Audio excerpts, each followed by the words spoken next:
আমি ধন্যবাদ জানাই মাননীয় শিক্ষামন্ত্রীকে, তিনি একটা দুঃখ প্রকাশ করেছেন তার একটা মন্তব্যের জন্য। আসলে তিনি দুঃখ প্রকাশ করেছেন, এই জন্য এখানে আর বলার কিছু নেই, কিন্তু এটা শুনে আমার মোটেই ভালো লাগেনি। ইতিমধ্যে বন্যার কারণে আমরা চিটাগাং বোর্ডের প্রত্যেকটি জেলার পরীক্ষা বন্ধ করে দিয়েছি এবং আমাদেরকে পুনরায় পরীক্ষা নিতেই হবে।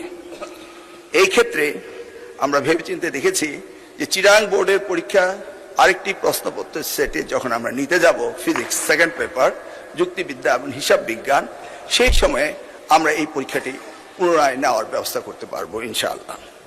তাছাড়া আমার ব্যক্তিগত মন্তব্য, সেটি নিয়ে অনেকেই আপত্তি করেছেন, সেই ব্যাপারে বলতে চাই, আমি কাউকে উদ্দেশ্য প্রণোদিতভাবে কিছু বলি নাই। যদি কেউ আহত হয়ে থাকে, সিম্পলি আমি দুঃখ প্রকাশ করছি।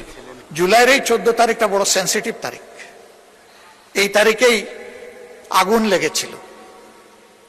ওরা দুটা স্লোগান দিয়েছিল, একটা ছিল তুমি কে আমি কে রাজাকার রাজাকার, আর একটা বলেছিল লেগেছে রে লেগেছে, রক্তে আগুন লেগেছে। এই সময়টা আমি দায়িত্বশীল সমস্ত নেতৃবৃন্দ, বিরোধী দল সহ সরকারি দল সহ আমি অনুরোধ করব, ভেরি ভেরি কেয়ারফুল। আমি ধন্যবাদ জানাই মাননীয় শিক্ষামন্ত্রীকে, তিনি একটা দুঃখ প্রকাশ করেছেন তার একটা মন্তব্যের জন্য। আসলে তিনি দুঃখ প্রকাশ করেছেন, এই জন্য এখানে আর বলার কিছু নেই, কিন্তু এটা শুনে আমার মোটেই ভালো লাগেনি। এটা যে সেন্সেই তিনি বলে থাকেন না কেন, আমাদের পর্যায় থেকে এইরকম কোনো মন্তব্য হওয়া উচিত নয়।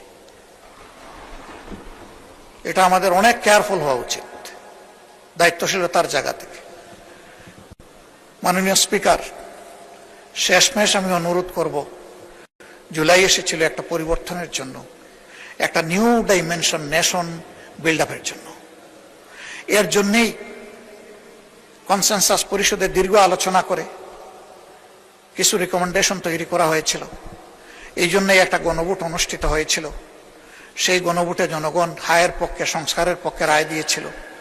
কি এখানে হয়ে গেল আমরা ঠিক বুঝতে পারি নাই। বারবার বলা হচ্ছে এখানে প্রতারণা করা হয়েছে। কে করলো? এই ডায়ালগে তো সবাই। যে একটু মাইকটা দেন, কন্টিনিউ করেন একটু প্লিজ। এই জন্য আমি অনুরোধ করব যে মেহেরবানি করে এই বিষয়টাকে তারা অবশ্যই ইতিবাচক বিবেচনায় নেবেন। দেশ এবং জাতি সকলের জন্য ভালো হবে। মানুষ তাদের ভোটের মূল্যায়নটা দেখলে গণতন্ত্রের প্রতি তাদের শ্রদ্ধাবোধ এবং সমর্থন বৃদ্ধি পাবে। অন্যথায় গণতান্ত্রিক প্রতিষ্ঠান মারাত্মক হুমকি এবং ঝুঁকির মুখে পড়বে। মাননীয় স্পিকার, আপনাকে ধন্যবাদ আমাকে দুইবার সময় বাড়িয়ে কথা বলার সুযোগ দেওয়ার জন্য। আসসালামু আলাইকুম ওয়া রাহমাতুল্লাহ। ধন্যবাদ মাননীয় বিরোধী দলীয় নেতা। বক্তব্য রাখবেন